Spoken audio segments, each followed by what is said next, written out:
If the Earth had an edge, I hope it would look like this. The edge of a flat Earth. I know we've talked about it before, but there's something mesmerizing about it. A flat Earth solar eclipse, diagonally growing trees, the Great Wall of Ice, guarded by NASA, of course. The flat earthers sure have a great imagination. But what if they were right? For thousands of years, the general public thought that the Earth was flat, and everything revolved around it. Then Nicholas Copernicus came around with his spanking new theory. The theory said the Earth wasn't flat, and definitely wasn't the center of anything. His observations led him to believe that our planet is orbiting the sun. But here we are, 500 years later, and some people around the globe are convinced that the Earth is flat. Effects of a flat Earth. Do you know why the planets form in a spherical shape? One word. Gravity is what's pulling matter together, equally from every side. And as a result, matter forms into a sphere. Of course, this wouldn't be the case for a flat Earth. Anti-round earthers think that there's no such thing as gravity. We only feel like there is because some mysterious force is accelerating the pancake-shaped Earth upwards. I don't need to tell you that you can't increase the speed forever. At some point, you'd be going too fast. Does anybody feel like a burnt pancake? No? If you want some real science, then yes, there would be gravity on a flat Earth. And it would be weird. The center of gravity on a flat Earth would be right here, in the middle. Everything on Earth, and around it, would be pulled toward this point. And the further you got away from the center, the stronger this pull would be. At some point, it would begin to pull you downward, so you'd have to start climbing. This would be the reason why you couldn't walk to the edge of a flat Earth. Gravity would be so strong around there that it would be impossible for you to make it. You might never see the gorgeous 45 150 feet, tall wall of ice, called Antarctica, guard-railing the Earth's edge, and you'd never learn what's on the flip side. But at least you wouldn't fall off of it. There would be other side effects of this funny gravity.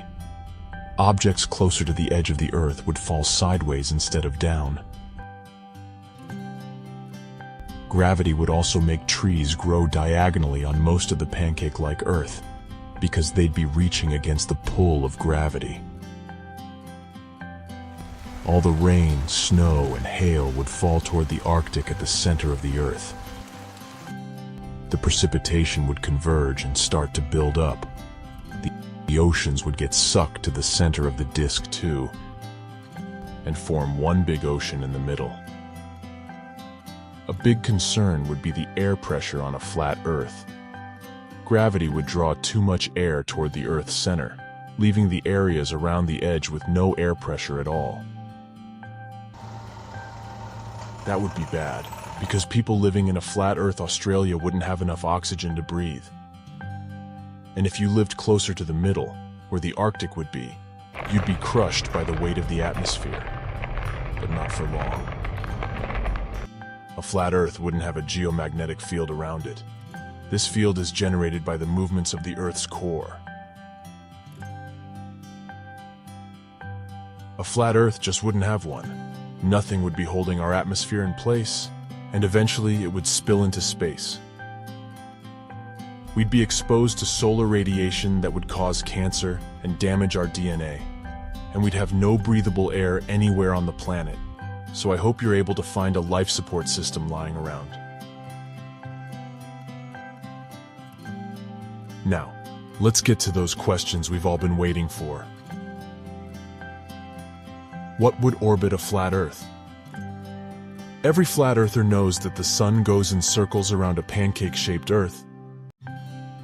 And so does the moon.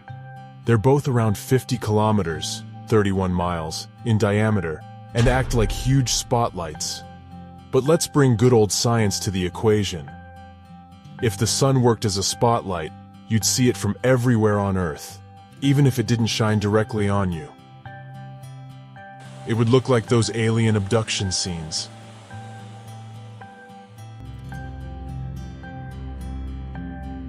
In this system, there would be no day and night cycle. That would be pretty strange. How am I supposed to get my beauty sleep? Okay, I know how to fix this. Yeah, that's better. For a flat Earth to have days alternating with nights, the sun would have to orbit the planet this way. When the sun was up, the entire planet of Earth would experience daylight, and when the sun went down, the Earth would fall into nighttime. There would be no time zones, and no seasons either. But you could still mess up your schedule by staying up late and watching the Tech Looks videos. You'd be lucky if the sun was so much smaller than the Earth. Sort of. Think of this. If the sun retained its gigantic form as it was orbiting a flat Earth, it would burn down the entire planet. That's because of how close it would get to us. On the other hand, if the sun were much smaller than it really is, we'd freeze to death. That's because the flat Earth would have nearly 2.5 times the surface area of our round Earth. We'd be getting only 1/3 of all the regular-sized sun's energy. That's not enough for life on a flat Earth to exist. And we have not talked about this. The lunar eclipse. Flat Earth disciples believe in some kind of anti-moon that's responsible for these. On our round Earth, lunar eclipses happen when the Earth lines up between the sun and the moon. If that was the case for a flat Earth, this is how those eclipses might look.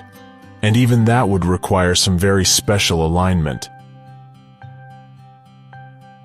If the flat Earth conspiracy turned out to be true, that our globe was indeed photoshopped, and GPS devices were rigged for some financial gain, that would open up a conversation to other conspiracy theories.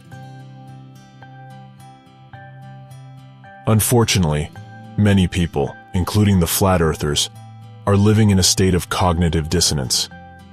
That's when their thoughts and beliefs aren't quite consistent and don't always represent reality.